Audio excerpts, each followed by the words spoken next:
How to download a past rental receipt on Hertz. Hi everyone, I'm here to assist you today. Without any delay, let's jump right in. First, open Hertz receipt search. Here, you need to simply add your driver's license or reservation or rental agreement. Simply add the one you prefer and then add your last name. After you've added your last name, press on search at the bottom. After you've pressed on search, at the bottom, you'll find all your rental. Select the rental you want to see receipt of, then press on submit the receipt search.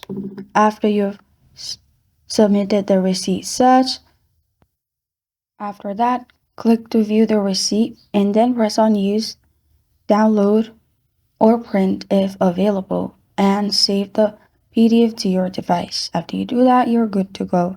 This is how to download a past rental receipt on Hertz. Thank you for joining me today. If this video helps you out, please leave a like and subscribe for more. Got a question or want to suggest a topic? Comment below. Thank you for watching.